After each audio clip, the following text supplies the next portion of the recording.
Rural Americans deserve access to the best of what our nation has to offer, especially health care. Across every state and every community, America's rural hospitals are the first line of defense, protecting our families, neighbors, and loved ones. No matter where you live, hospital care doesn't clock out. They're there 24 hours a day, 7 days a week, 365 days a year. Each year, America's over 5,000 hospitals care for millions of patients, providing 24/7 emergency care, delivering babies, cancer treatments, and other life-saving care that patients rely on. Behind every one of those patients are doctors, nurses, and caregivers working tirelessly to keep people healthy and safe. Hospitals are our community's lifelines. They employ our neighbors and keep our families healthy. But now, some in Congress are threatening access to care. Tell Congress, protect patient care to keep America strong. Don't cut rural health care. This is the Joe Concha Show. Joe Concha. Joe Concha. Joe Concha. 77 WABC. Wow. This week's going fast. I like it. Already at Wednesday. Hump day. Whoever came up with that.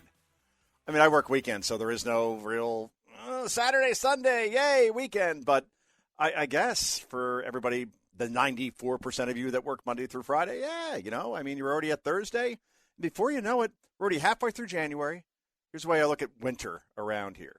You get through January, which isn't hard because you got a lot of football. I know all of you don't watch football, but NFL playoffs are incredible, even if you're not a big fan. And then you get to February. February is a shorter month. All right, that's good. A little Valentine's Day for me, a birthday.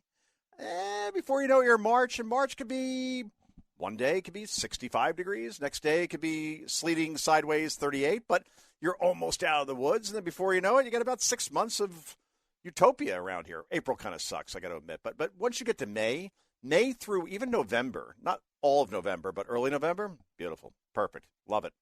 I can never live in Florida or anywhere warm because, like, warm all around because, again, it's just, you don't appreciate anything. Like, now you appreciate some things. And by the way, I'm a skier, so I don't mind some snow once in a while, but I got a short shelf life on that. So either way, here we are. I finally took down, I know you're all waiting with bated breath on this one, the Christmas lights inside the house.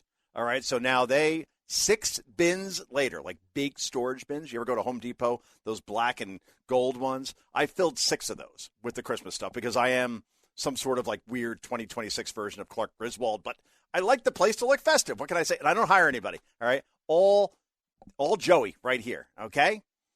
The outside still, the lights are on. I admit I'm that guy. My neighbor is also. So I'm not the one guy standing out from like, a satellite in space being like, why does that guy still have his lights on January 14th? But they're coming down tomorrow. All right, I'm going to take care of it, and that'll be that.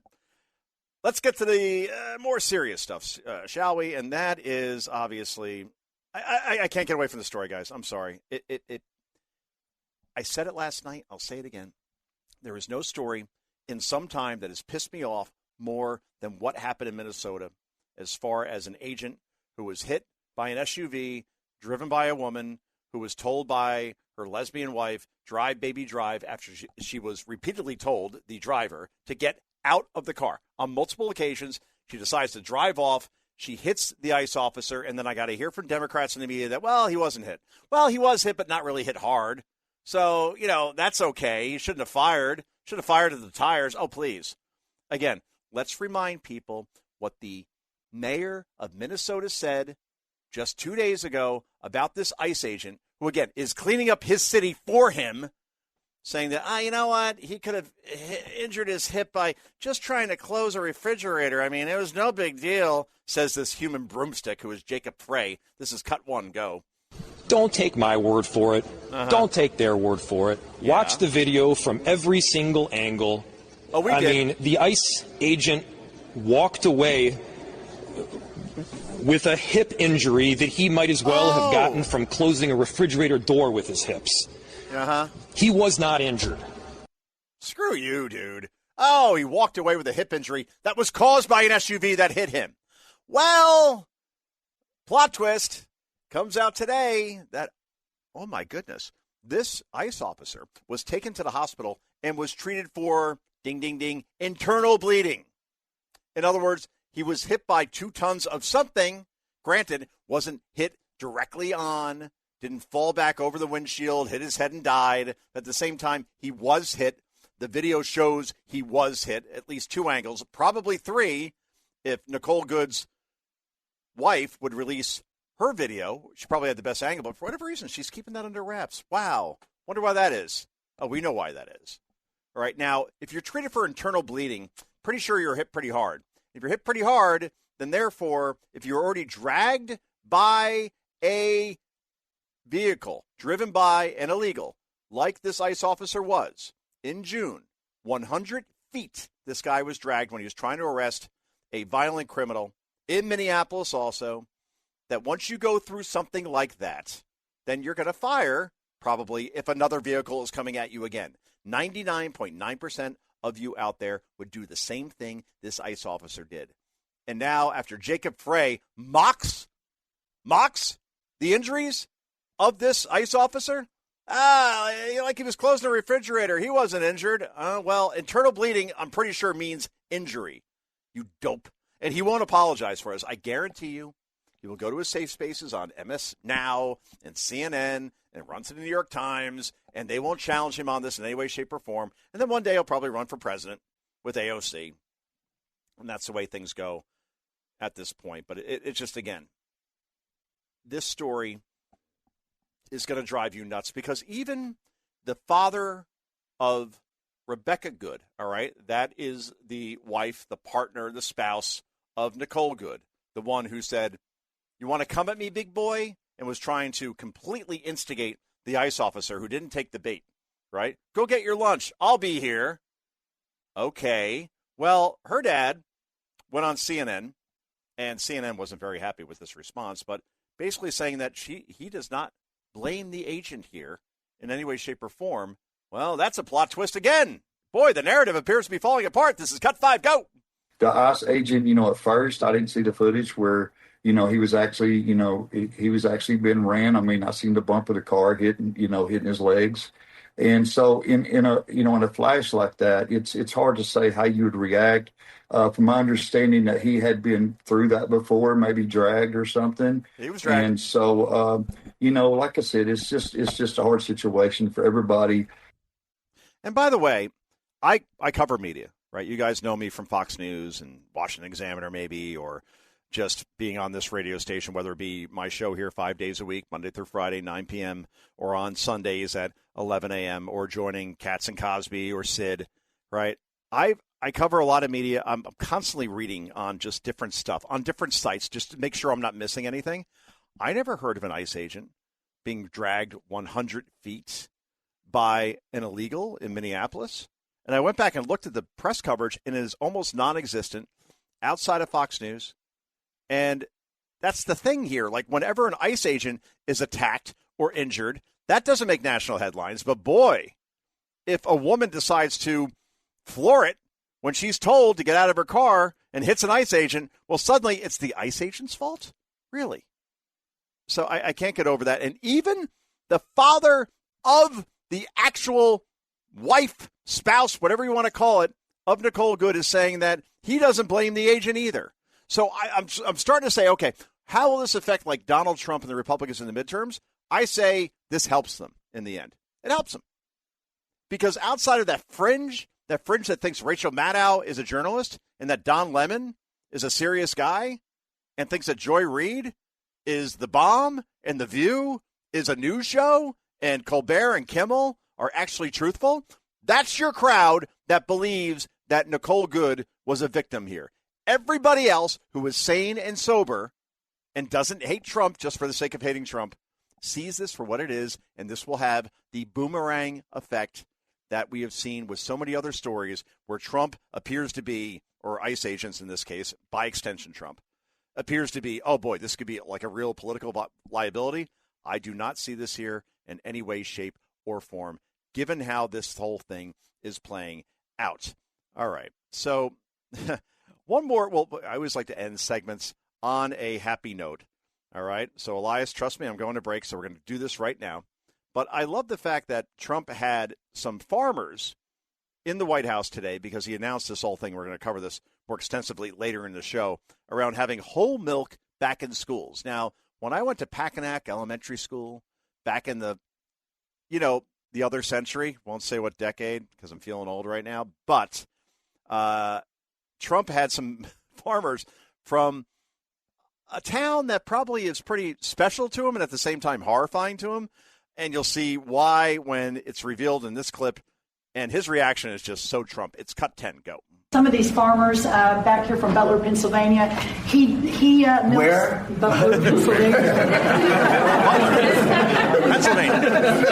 I love Butler. I do. Yeah, and they love you. They love you. It's like, where? Oh, Butler. That sounds familiar.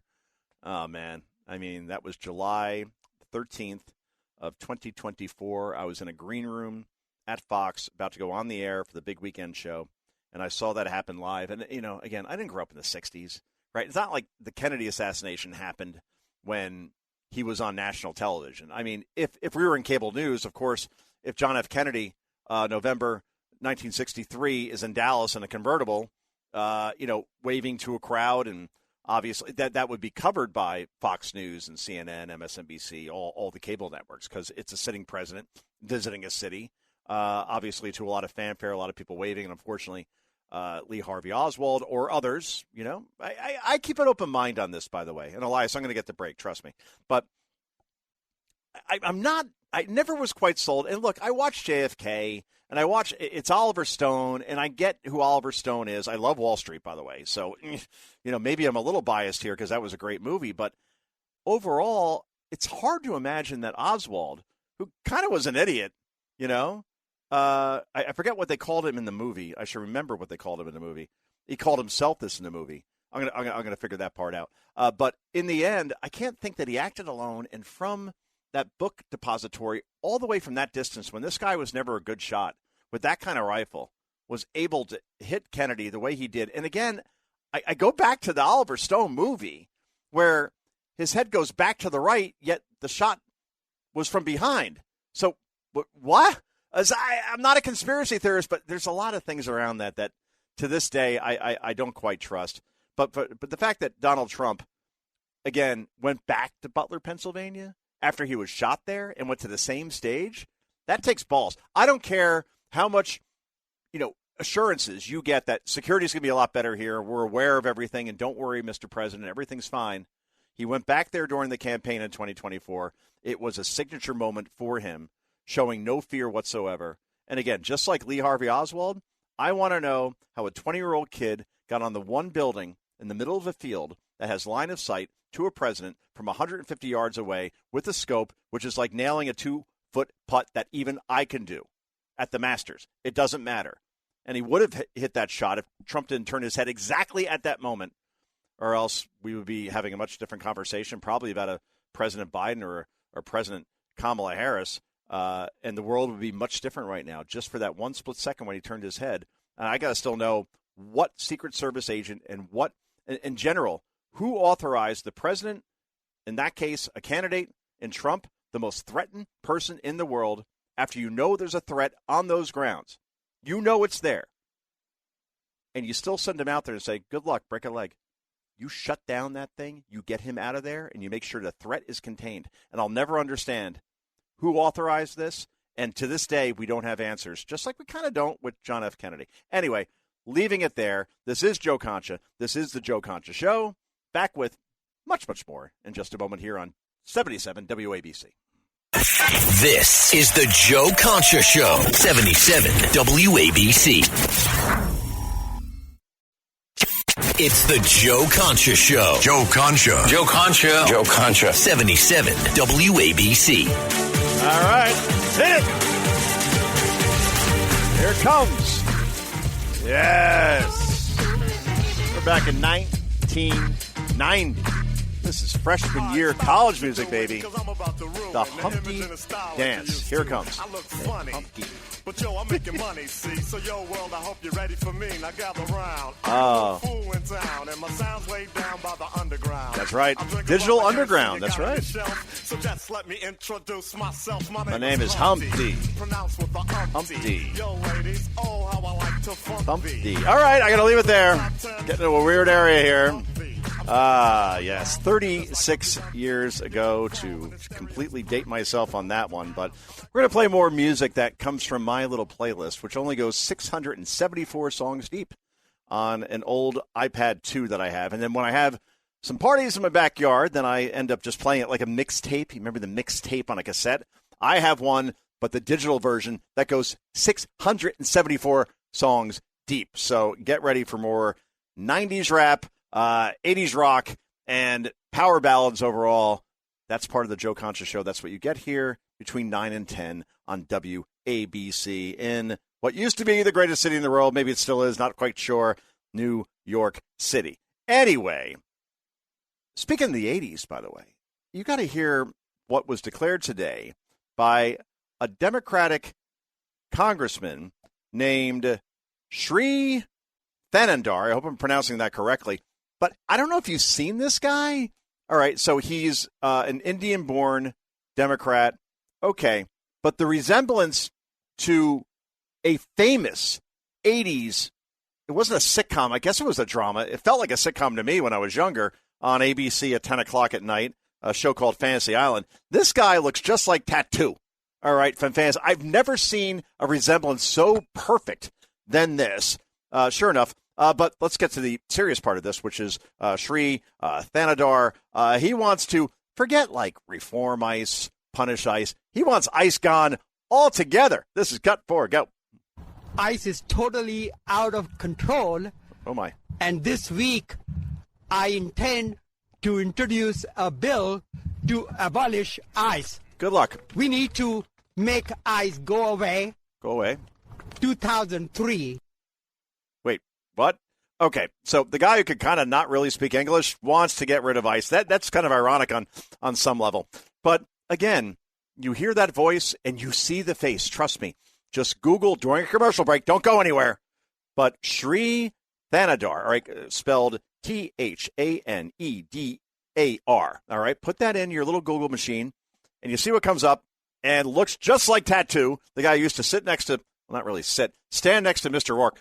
By the way, Ricardo Montalban is either really tall or Tattoo is really short, probably a combination of the two. But Tattoo barely gets up to Ricardo Montalban's hip, right, during these opening sequences. But he always yelled, the plane, whenever it came in, every episode, Fantasy Island, 10 p.m., ABC, After the Love Boat. This is my youth playing out in front of me, thanks to a ridiculous Democratic congressman who wants to abolish ICE. Anyway, here's Cut Whatever. Go.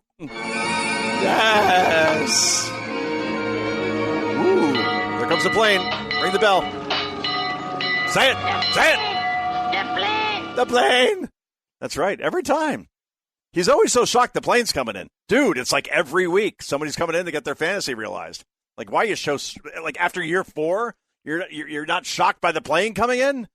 Anyway, that was Tattoo. That was Fantasy Island. I knew I could work that into this show somehow. That was always my dream. How do I work Fantasy Island into a WABC show? And sure enough, here we are. Hallelujah. Anyway, what else is happening in the world today? Well, Supreme Court looks like it's about to rule that men can't play against women in sports because men have testosterone, which makes them stronger and bigger for the most part, and they could dominate women for the most part. I'm not a misogynist. My wife, as I've mentioned on here, ran Division I track at Georgetown. I have raced her, and this girl is a gazelle, all right? Can't beat her, all right? She is faster than me, and my name was Crazy Legs, all right, in baseball, and then later men's softball. Stole a lot of bases, and trust me, short term, maybe like in a 100-meter dash, I'm close, but we get out to the 400 and 800-meter, forget about it. Blows me away.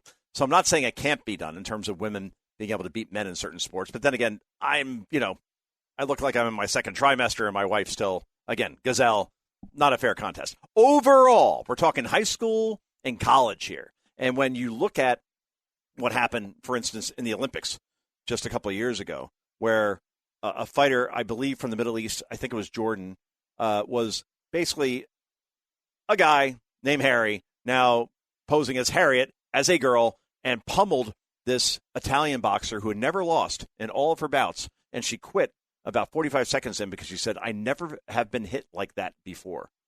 and you hear about all these instances here in the U.S. where men are winning swimming championships, like Leah Thomas at the University of Pennsylvania, where she was ranked 438th in the country, and then suddenly decides that, okay, no more penis, going vagina, and then she becomes national champion at the University of Pennsylvania and gets all this adulation from Sports Illustrated and NBC News. Wow, look at the accomplishment. Not really.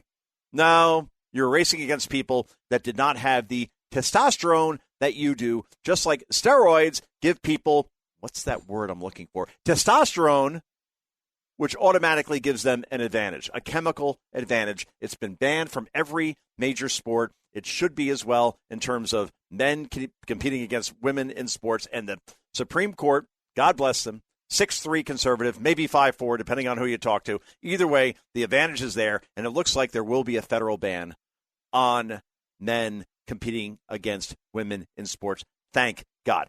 Meanwhile, if you ask a liberal woman, can you define what a woman is? Well, you get sound bites like this where they're lecturing you on X, Y, and Z, but then when you ask her, can you define a woman? And this gal, she was kind of stumped by that very basic question. This is cut number 6. Go.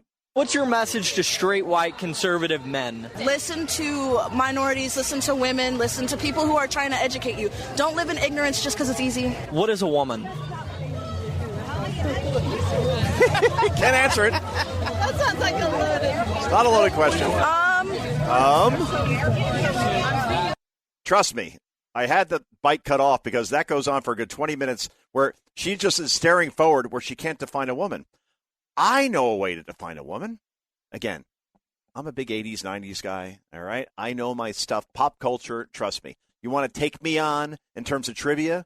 Roll the dice and take your chances because I know my stuff. So when I heard that particular soundbite from that liberal woman, they all look alike, by the way. I'm sorry. I don't want to paint a very definitive brush here, but you'll never guess what she was wearing. Dark rimmed glasses, had shorter hair than me. Doesn't look like, the gym is really a part of the daily routine. It's like they're being cloned. I can't put my finger on it. It's like they're dismissing beauty, dismissing, obviously, getting married, having kids. God forbid you sacrifice a little bit and pass along your values, in this case, probably no values, to the next generation. I swear, you look at Minnesota and you see all the people that are protesting, and it feels like 95.8% are women, supple women, to put it gently, that all have eyesight problems for some reason. They all have to wear glasses for the most part and like to yell at people a lot. There's a lot of anger there. Anyway, I'm going to go to Kindergarten Cop. All right. I believe this was an early 90s movie. It was Schwarzenegger and Sinbad. Am I right about that? I want to say around 1991, if I were to look it up. Anyway, this is a young kindergartner telling teacher Arnold Schwarzenegger the definition of boys and girls. This is short, but it's sweet, and it's accurate. This is cut 7. Go. Boys have a penis, girls have a vagina. That's right. They laugh, but it's true. And that was simple then, and it's simple now. But, well, here we are in 2026 where even a Supreme Court justice like Ketanji Brown Jackson can't identify or define what a woman is. And that's a problem when you're in the highest court in the land and you can't make the most basic of definitions. It's a whole bowl of wrong. Anyway, this is Joe Concha. This is the Joe Concha Show on WABC. Oh, you'll never believe what we have next. Please do stick around. This is the Joe Concha Show, 77 WABC. It's the Joe Concha Show. Joe Concha. Joe Concha. Joe Concha. 77 WABC. I want Beastie Boys. There it is.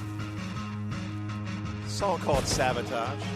If you ever want to get angry or you just want to work out or run really, really fast or drive really fast, not endorsing that, you play this from the Beastie Boys, 1988. I know you planned it. It's Watergate. All right, I'm not going to insult this song any further. But again, I can't get over the fact that this song's nearly 40 years old. Can't get my mind around that, certainly. But again, you want to work out as hard as you ever have, play Sabotage by the Beastie Boys. And suddenly, muscles you never knew you had will come to fruition. It's like steroids, except without the chemicals and all the bad stuff. It's just something that really, really gets your heart going, your legs going, your arms going. All right, I'm done with it. Elias, enough with the Beastie Boys. And let's go to the beast of late night. No, not really. He's a distant third. Jimmy Kimmel. I could play Colbert all day, and he's obviously a weenie. But he's going off the air in, let's see, 1, 2, 3, 4, 5 months, and that's good. CBS anyway. I'm sure Netflix or CNN or somebody stupid will sign him for a ridiculous amount of money. Remember, Colbert lost $40 million a year for CBS. $40 million. Each show cost more than $1 million to produce. Now, how is this possible? Because, again, you have 90% of the show, it's Colbert talking to somebody else across a desk. What can possibly be the cost around that? 2 guys with a microphone? I get their staff, I suppose. You ever see Wayne's World? What'd that cost to produce? 2 guys talking to each other. That's it. Did that cost $1 million per show? No. So Colbert is going away, thank God. $40 million a year now that CBS will save. Good for them. Jimmy Kimmel also loses a similar amount for ABC and Disney. Yet he was re-signed for some reason, even though he's a distant third place to Colbert in second place. And then Greg Gutfeld on my network, Fox News, who doubles Colbert and nearly triples Kimmel. Without, trust me, Greg has 1/20th the resources that Colbert and Kimmel and Seth Meyers has on major networks. It's a small staff, and they make it work. They don't need the big Hollywood guests because, well, who cares, right? And just Greg makes it not so political. It talks about more of the cultural stuff, talks about, I don't know, is funny. Maybe that's the whole goal. Letterman in his prime, NBC, was awesome. Stupid pet tricks in the top 10 list were must-see things. I remember when I was growing up, I'd go to football practice, and I made sure I VCR'd. I can't believe I'm actually speaking in these terms, but yeah, that was me. VCR'd Letterman and SportsCenter, and I'd watch them back-to-back while I'm on the couch, just kind of in pain because my football practices were not quite run by a Navy SEAL, but the guy was a former Marine. And, yeah, when you got home from practice, you were tired, you were hurting. You went through a full day of school where you had to get up at 6:30 in the morning. By the time you got home, it was like 7:30. Still had to do homework, but I had a half hour on the couch, and my parents kind of left me alone, and I just put on my VCR. I watched Letterman, and I watched SportsCenter. I'm like, okay, good. I'm caught up on everything. I feel good about things. That's not late night anymore, as we know, people. And Kimmel, again, listen to how silent the audience is here, where Kimmel, instead of making a joke, is talking about Nuremberg trials over Trump's boat strikes. That's the joke, I guess. This is cut number 2. Go. Multiple officials confirmed to the New York Times that the plane they used in those boat attacks was not painted in a traditional military style, which violates the laws of armed conflict. You are not allowed to disguise a warplane as a passenger plane. Hilarious. Not only are we going to need a Nuremberg trial at the end of this, we're going to need a bacon double Nuremberg with cheese trial after this. That's the joke? You hear him like, oh, Jimmy Kimmel's now suddenly this military expert. They disguised the planes when they were bombing the drug boats from Venezuela. Who cares? And he's like, well, we don't want, the enemy firing back at planes they don't think are enemy planes. Venezuela's firing back with what exactly? Didn't see too much return fire going on. And he has no proof of this, of course. It's like, according to the New York Times, oh, yeah, that's credible. Anonymous sources say, We saw that during Trump during his first term. They're like, sources close to the president. Meanwhile, it could be like the White House janitor, White House chef, maybe somebody they just made up. Like this whole anonymous sources thing is getting real old real fast. And the fact that, again, a Kimmel's calling for Nuremberg trials? Really? That was the Nazis, dude. I get it. The Trump administration, they're also Nazis, and ISIS, the Gestapo. This is getting so old already. And Kimmel is just such a bore. And that's why ABC has now more employees than actual viewers for Kimmel at this point. And, good for him. The Pope of late night. Meanwhile, the former queen of all media, I'm sorry I'm in like an 80s thing right now, but Oprah was a pretty big deal in the 80s, and I guess the 90s as well. Used to give away a bunch of free stuff. Remember that? You get a free car. You get a free house. All right. Good for you, I guess. That's pretty entertaining. And she would yell at these like weird moments, like whenever she had like a big star, she sung the name over like a 20-second stretch. And now joining us on the show is Tom Cruise. Okay. You're not the buffer guy from the boxing matches. I don't know what's going on here exactly. Well, Oprah still, I guess, trying to stay relevant. She endorsed, I guess, Kamala Harris in 2024. Kind of funny. She had Kamala Harris on for this special about Kamala Harris and what she will do, what will be great for the country. And Oprah actually had the audacity to say, I'm an objective journalist, but here I am to interview Kamala Harris, which was not even softball. It was like t-ball when you put a beach ball on the tee. Like that's what that was. And it turns out later we learned that the Kamala campaign paid Oprah's production company over $1 million for that interview. Wow. Oprah Winfrey, Democrat, supported Obama, went on vacation with the Obamas. Why does she need $1 million when she's a billionaire for her production company to interview Kamala Harris? Wouldn't that be a freebie? You know, if you're trying to take out Hitler, don't you do that one on the House? But Oprah, you know, when the bill comes in, I guess you got to pay it. Anyway, here she is with the ladies of the View. And by the way, ladies of the View, please. When you use the word ladies, the term ladies, to apply to people that are the female orientation, well, the problem is that they would have to actually exude class. Like lady is class. That's what I was taught up to believe, right? And in this case, there is no class when you're talking about Joy Behar and Whoopi Goldberg and Sunny Hostin and Anna Navarro. I could go down the line in terms of these hosts. It's horrible. Meghan McCain was the last true conservative. You're going to yell at me, McCains are rhinos. Meghan McCain fought, right? And she took a stance. I know she endorsed Biden because obviously Trump said a lot of bad things about McCain. I get that. As a daughter, you're going to defend your dad, right? But in the end, she did not in any way, shape, or form acquiesce to these people as far as the View. And now she'll say that it was the most toxic, most duplicitous, most phony, most horrible place you could possibly work. And that's why they can't get a true conservative back ever since. Anyway, here's Oprah. And Elias, my apologies. My computer just decided to reset for whatever reason. So you know the cut. Oprah on The View talking about how obese people aren't obese because of eating. It's because of something else. This is cut. Whatever. Go. You don't overeat and become obese. Right. Obesity causes you to overeat. Right. Obesity causes you to have all of that food noise. And what the GLP-1s have done for me, and I know a number of other people, is to quiet that noise. Yeah. Wait.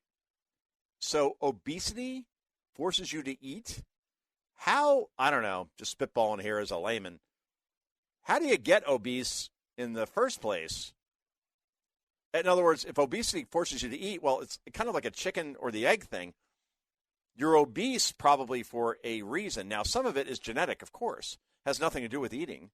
But for the average person that got fat because they just ate a lot, well, that is what got you to that point in the first place. So if you're eating while you're obese, and the reason why you're eating is because you're obese, well, you got there somehow, right?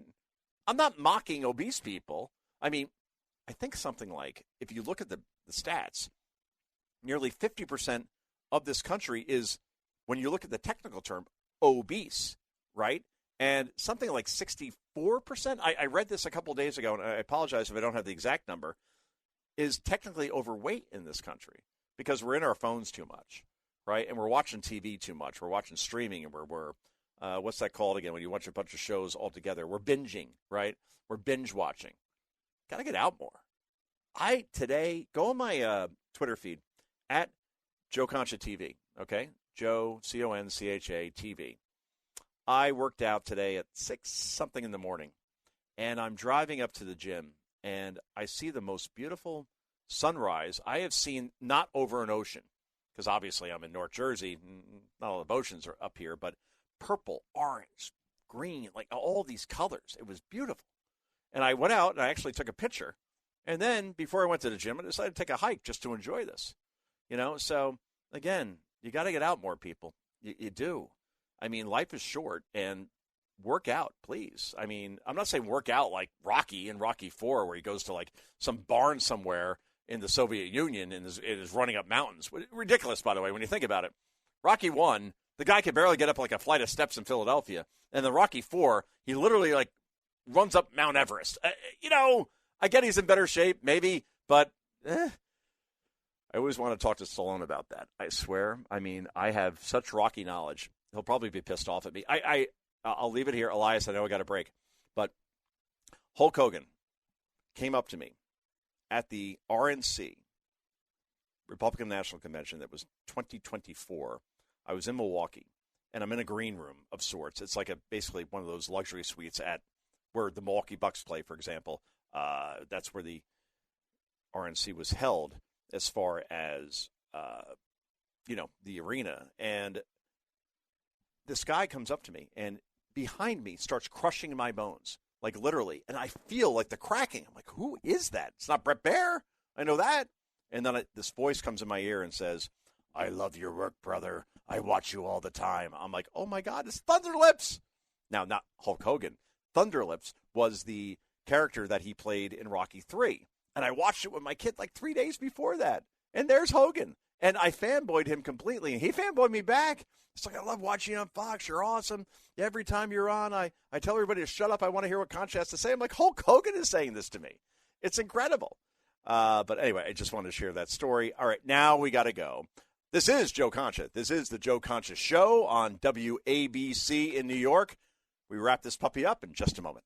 This is the Joe Concha Show, 77 WABC. It's the Joe Concha Show. Joe Concha. Joe Concha. Joe Concha. 77 WABC. All right, it's happening, as we predicted, unfortunately, where we have in Texas a criminal, illegal alien tried to run over an ICE officer. Wow! Where'd they get that idea? Smashing vehicles, leaving one officer injured, sent to the hospital.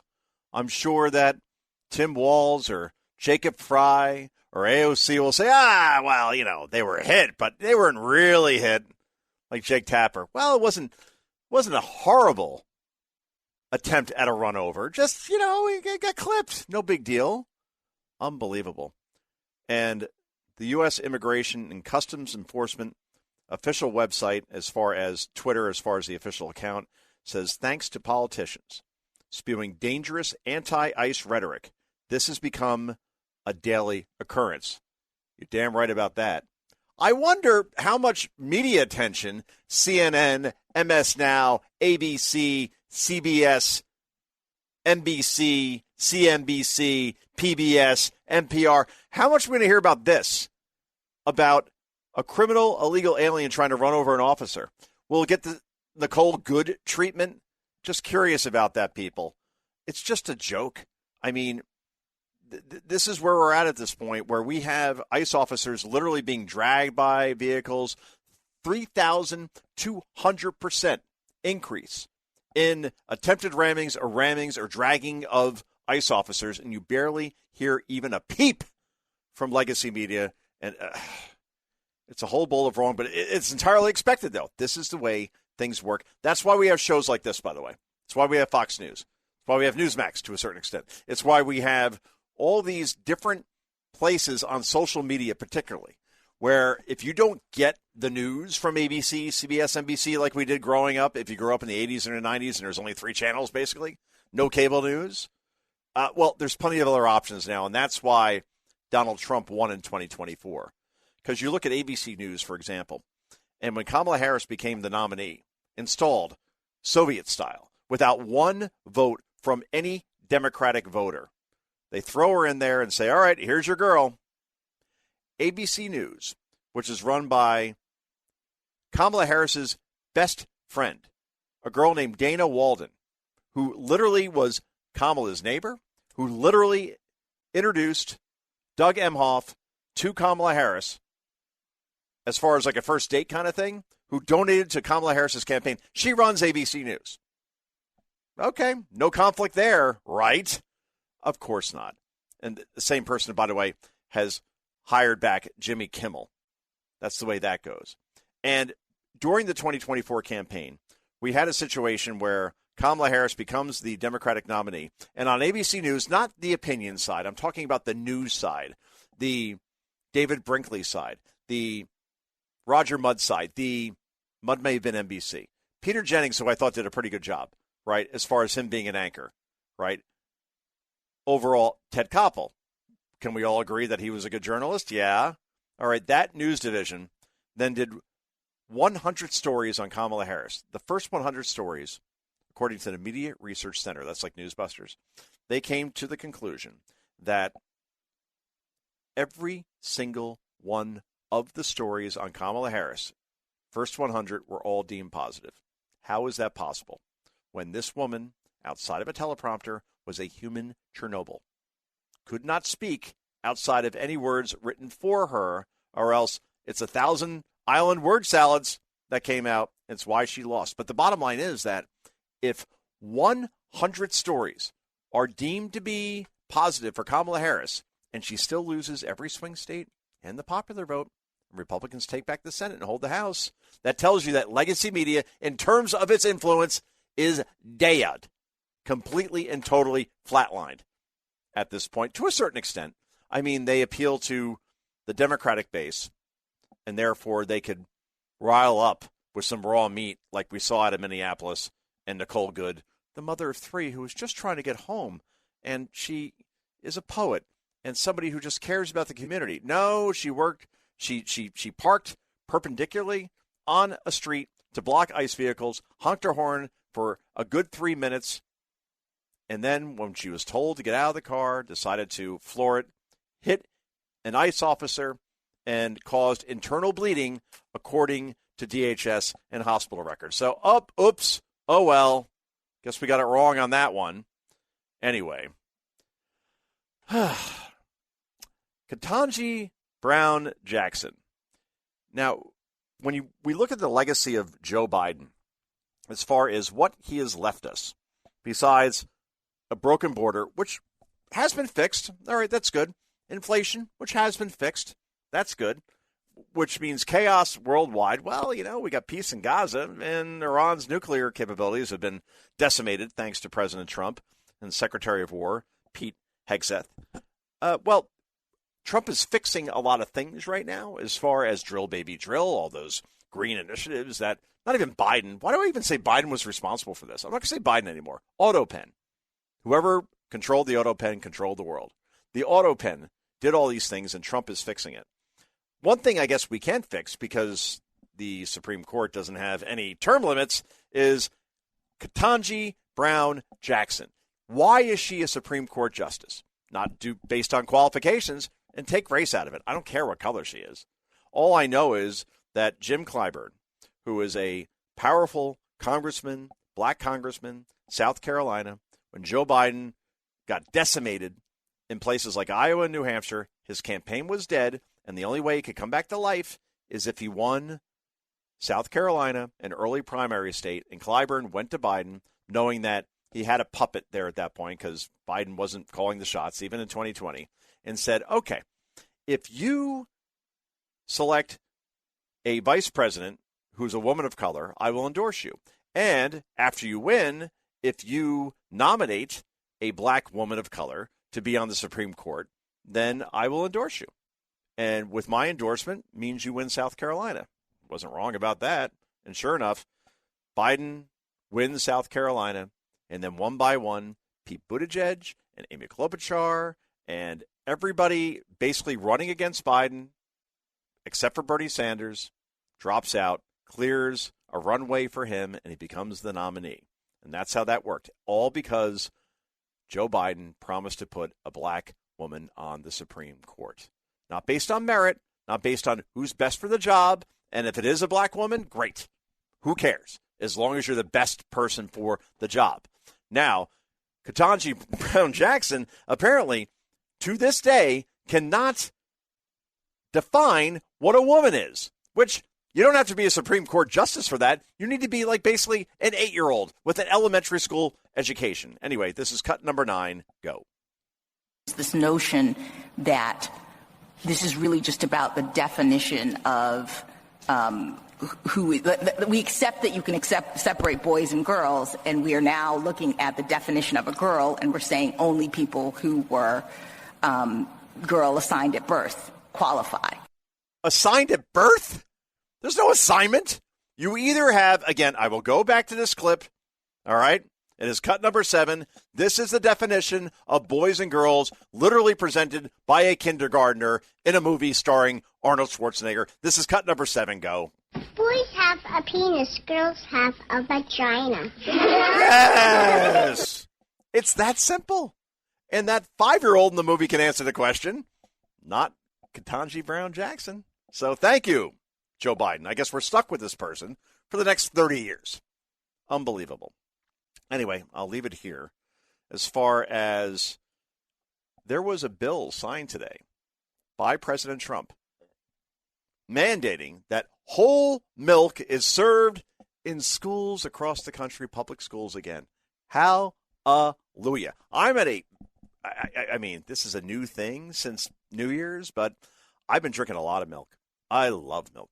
Whether it's hot chocolate, I add milk. And not the 1%, not the 2%, not the skim. Skim is chalk. I don't know how anybody drinks skim milk. I'm sorry. That is not, I get that it doesn't have as much fat in it. Go to a gym, right? Sacrifice and have that 1% at least, which has some taste. Skim milk is horrible, but I'm a whole milk guy, right? I don't drink a lot of it, but I want the full taste like I had when I was in elementary school. Remember those little red cardboard milks that you would get at lunch? You didn't need water. You didn't need Prime. You didn't need vitamin water or Gatorade. You had milk, and everything was good. And now I'm back to that world once again. Love whole milk. And here is President Trump talking about whole milk coming back to schools thanks to MAHA, Make America Healthy Again. This is cut number 11. Go. As it currently stands, schools participating in the National School Lunch Program are only able to offer students low or non-fat milk options. That was changed during the Obama administration. A lot of people disagreed with it at the time. They did. With this legislation, schools will finally be able to expand their offerings to include nutritious whole milk. Yes. It's actually a legal definition, whole milk. Whole milk. And it's whole with a W for those of you that have a problem. Most of the media will get that. Oh, my. This is the perfect follow-up to the new real food pyramid, and Secretary Kennedy and Secretary Rollins announced that last week. You probably heard. This legislation also allows parents to directly request a substitute for milk for children with dairy intolerance. Previously, parents were required to submit a written statement from a doctor, but we're eliminating that rather ridiculous policy, allowing parents to choose what is best for their child, which is a big move. Hard to believe that that would be a big thing, but it is. And, of course, these changes will be major victories for the American dairy farmers, who we love and who voted for me in great numbers, I will say. I think I got every one of them. Wow. 100% of the dairy farmer vote. It's very Saddam-like, but, of course, that's Trump being Trump. And, you know, hyperbole is kind of his thing. But we'll put it this way. Wisconsin, when people think of Wisconsin, they think of Milwaukee, right? They think of the Packers, I suppose. But in the end, it really is farm country. When I went there for the RNC, when I drove from Milwaukee to Chicago, after you get out of Milwaukee, it's all farmland. Nothing but farmland and a lot of like dairy companies that you see along the highway down from Wisconsin into Chicago. So I was kind of thinking like, okay, Wisconsin, when you get out of the major city, it's really like Iowa on some level, you know, except a lot of cows and a lot of dairy. And that's why he won Wisconsin. And sure enough, Trump loves milk because the guy doesn't drink, right? So, you know, if you don't drink, you might as well like go for the gold. And that's always whole milk. And this is Trump talking about how milk actually will make you an A student. This is cut 12. Go. It's important what that brain is getting during the development.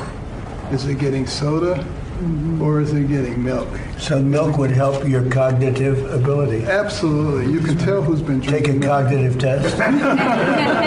I've taken a lot of them. I've aced every one of them because I drink milk.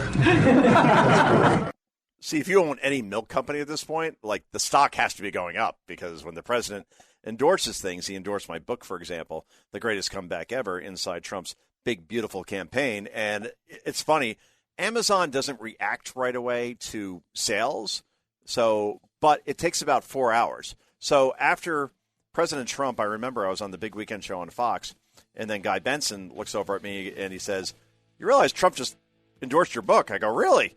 All right, that'll help pay for college to a certain extent." And sure enough, I checked it about 5 hours later, and it skyrocketed. So milk, books, Trump endorses it, and the sales jump, no question. Anyway, I am Joe Concha. This was the Joe Concha Show. We're back tomorrow night, 9 p.m. Eastern Time on WABC. Until then, 2 words, bye-bye.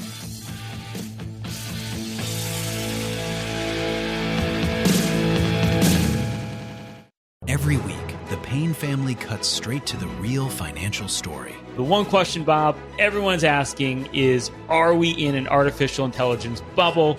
You've been through boom and busts. What do you think? No hype, no myths.